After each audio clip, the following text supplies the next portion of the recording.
It's delicious, delicious water. It's one of the most important parts of life on earth. But why do you need it? And how much should we be drinking each day? To answer this, maybe we should start by looking at what your body does with the water after you've swallowed it all down. Here's a list of just few of its jobs. Water carries nutrients and oxygen to your cells. It empties out your bladder so you get rid of all the bacteria there. It protects your tissue and organs and joints. It stabilizes your heartbeat and controls your blood pressure. It controls your body temperature. So yeah, it's kind of useful.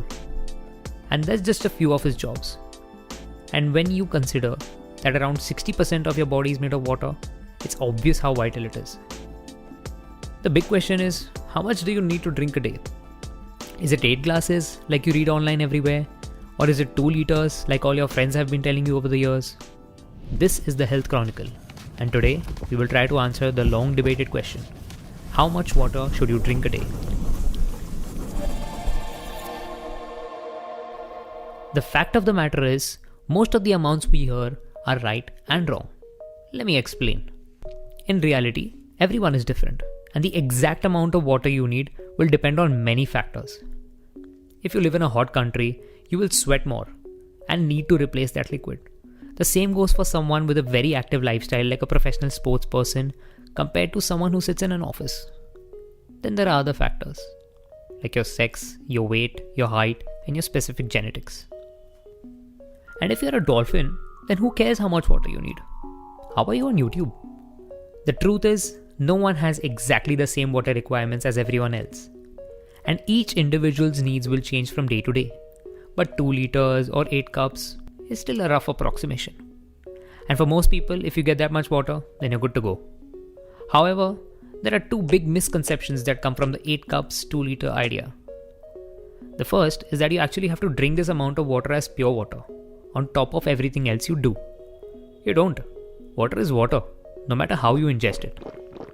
Of course, if you take all your water in the form of soda, then you get the benefits of water, but you have to deal with the huge negatives of having liters of soda every day.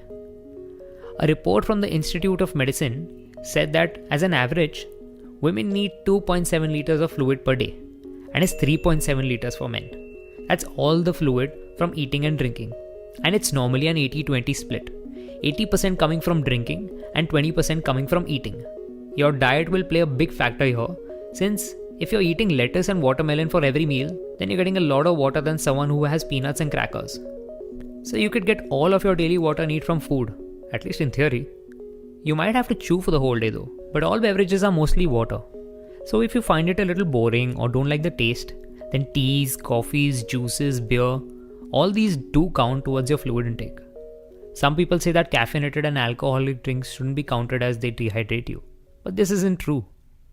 Caffeine and alcohol do increase how much you urinate, so you will lose some of the water, but not more than you consume. Pure water is obviously a better option when it comes to health, but when it comes to hydration, a coffee or a cocktail are still helping. But we shouldn't get obsessed with measuring. Most experts, including those at the Institute of Medicine, say that you don't need to get your jug out every morning and measure out the exact volume of water you're going to consume throughout the day. No, you already have an amazing way of checking if you have enough water. It's called being thirsty. Your thirst is the best test for whether you're getting enough water. It doesn't matter what you need it for. If your body feels that the water tank is a little low, it will give your mouth that dry feeling, so you know to go top up. This is by far the best system because thirst adjusts to your needs.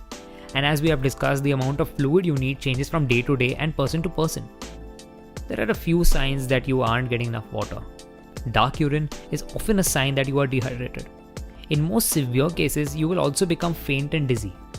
So maybe if you are ill, especially when the symptoms involve vomiting or diarrhea, make sure you compensate for the lost fluid by drinking a little extra. You might not realize how thirsty you are due to all the other symptoms. But on a normal day, just trust your thirst and you'll drink